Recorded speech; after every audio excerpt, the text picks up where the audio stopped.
Leave or stay? That is the question. Sudah mengundurkan diri saja, ajukan surat. Dua pekerja kantoran sedang memuntahkan amarahnya di sebuah kedai.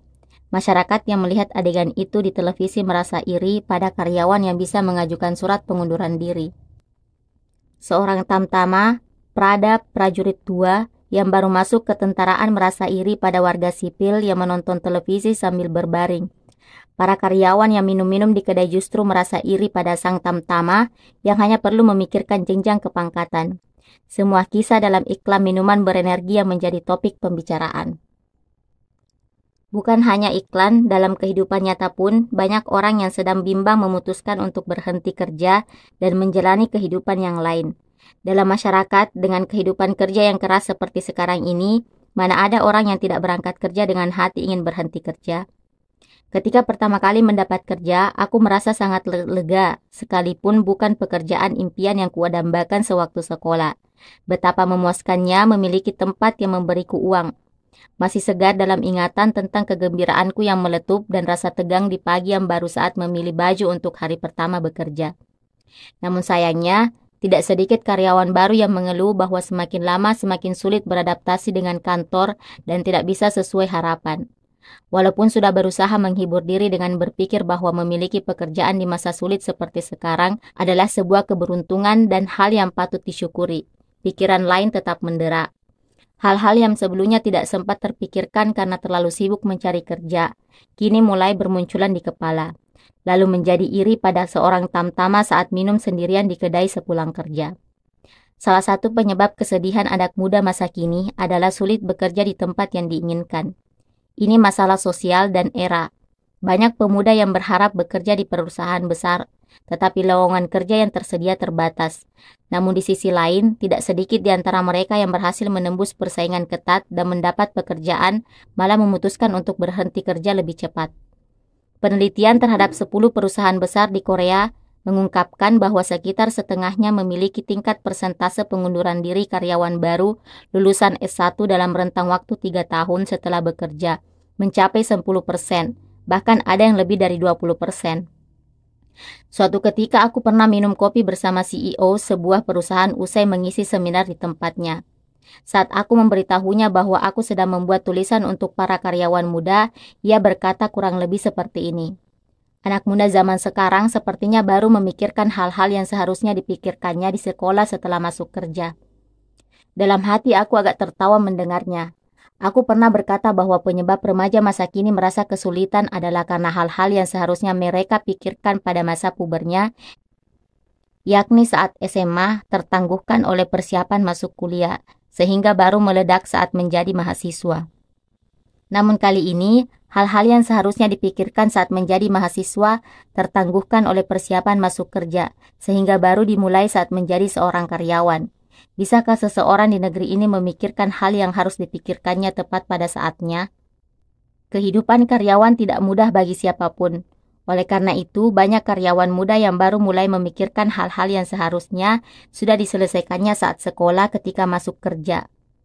Apalagi jika mereka masuk kerja dalam kondisi terpaksa karena merasa harus bekerja sebelum sangat terlambat. Sekalipun para atasan dan lembaga pengembangan diri menganjurkan agar mereka setidaknya bertahan selama 2 tahun atau paling sedikit 1 tahun setelah masuk kerja. Tetapi menurut orang yang ingin berhenti kerja, semakin cepat mereka keluar, semakin cepat mereka mendapat pekerjaan baru. Bahkan tidak sedikit orang yang percaya bahwa mereka bisa menaikkan harga dirinya dengan pindah kerja pada waktu yang tepat. Inilah yang disebut job tech. Para direktur mengeluh bahwa karyawan muda masa kini kurang memiliki kesabaran dan kemampuan beradaptasi.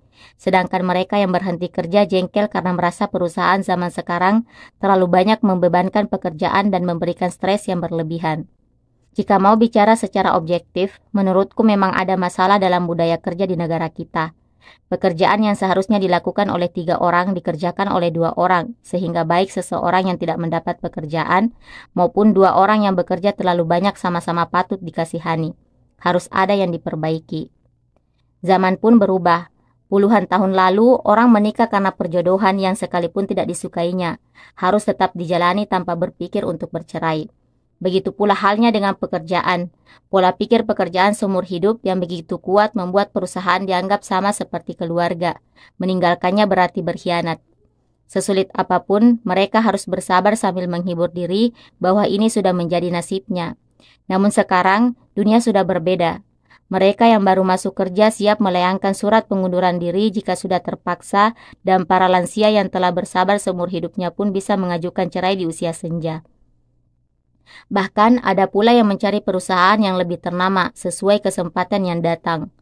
Sebenarnya, dalam realitas kerja yang kejam di negara kita, jauh lebih banyak orang yang bekerja di tempat yang mereka ketuk sebagai pilihan kedua dibandingkan orang yang bekerja di tempat yang diharapkannya. Banyak siswa SMA dan tamatan SMA yang mendaftar kuliah berdasarkan tabel rencana yang dibuatnya di bimbel masuk perguruan tinggi, bukan karena bakat dan impiannya sendiri, dan merasa putus asa bila tidak bisa meneruskan ke sekolah yang ada di baris di atasnya. Para mahasiswa dan pencari kerja yang tidak bisa lepas dari tabel rencana ini pun membuat daftar perusahaan berdasarkan angka penjualannya, dan kembali merasa putus asa bila tidak bisa masuk ke perusahaan besar yang lebih tinggi lagi. Sungguh rasa kekalahan yang sia-sia, tidak lebih dan tidak kurang dari itu. Padahal pekerjaan yang paling penting dalam hidup bukanlah pekerjaan pertama, melainkan pekerjaan terakhir. Kalau begitu, apa yang harus dilakukan? Kapan harus keluar dan bagaimana harus bertahan? Tentu tiap situasi berbeda-beda. Setiap pekerjaan memiliki lingkungan yang berbeda dan keinginan masing-masing juga berbeda, sehingga sulit untuk mengatakan ini jawabannya secara merata. Namun menurut teori yang sudah umum, jika alasannya karena perusahaan yang sekarang tidak enak, maka sebaiknya bertahan sedikit lagi, sedangkan bila alasannya karena hasrat untuk memulai pekerjaan baru sudah menggebu-gebu, maka beranikan diri. Hanya diri sendiri yang bisa mengetahui seberapa besar keinginan untuk melakukan sesuatu. Bagaimana mengetahuinya? Schopenhauer pernah berkata seperti ini. Apa yang benar-benar kau cintai hingga sekarang? Apa yang bisa membawa jiwamu ke arah dimensi yang lebih tinggi? Apa yang bisa memenuhi hatimu dan memberikan kebahagiaan? Kamu sedang larut dalam apa sampai sekarang? Saat kamu bisa menjawab semua pertanyaan ini, hakikat dirimu yang sebenarnya akan tampak. Itulah dirimu. Hal yang sungguh-sungguh kau cintai dan membawa jiwamu ke arah dimensi yang lebih tinggi bukanlah sesuatu yang datang dengan sendirinya pada suatu hari secara tiba-tiba. Hal itu harus terus ditumpuk sebagaimana membangun sebuah menara. Oleh karena itu, melayangkan surat pengunduran diri hanya karena alasan tidak mampu adalah perbuatan yang tidak bertanggung jawab kepada diri sendiri. Manusia cenderung menilai kemampuan dirinya secara berlebihan. Mereka juga memiliki harapan samar bahwa mereka akan bisa lebih baik di tempat kerja yang baru. Jika hasrat akan tempat kerja yang baru bertemu dengan lingkungan kerja yang keras, yang baru dihadapi setelah melepaskan kebebasan masa sekolah, maka angan-angan semu untuk berhenti bekerja akan kian membesar. Sebenarnya, hal seperti ini sudah harus dipikirkan sejak persiapan mencari kerja. Kondisi masa kini di mana mencari kerja adalah hal yang sulit membuat banyak orang melamar sekenanya, dengan asas yang penting diterima bekerja. Karena itu, fenomena keluar sekenanya pun secara alamiah meningkat. Perasaan tertekan itu cukup bisa dimengerti. Namun, jika mempertimbangkan karir ke depannya, maka hal ini merupakan sebuah kerugian yang sangat besar. Ada ungkapan bergegas secara perlahan-lahan. Kita harus mengukur secara objektif besaran mimpi kita. Ketika kita yakin bahwa hal itu merupakan lompatan yang mantap, bukan sebuah pelarian semu, maka saat yang menentukan akan tercipta. Untuk itu, kita harus perlahan-lahan bergegas dan mempersiapkannya. Sepatah kata ini mungkin bisa menjadi mercusuar untuk sampai pada titik itu. Jika tidak akan mencintainya, tinggalkan. Namun jika tidak akan meninggalkannya, cintailah. Karyawan yang menyimpan surat pengunduran diri di dalam hatinya adalah Hamlet yang sedang bingung di depan persimpangan pilihan. Monolog penderitaan yang terkenal itu adalah kesengsaraan Anda.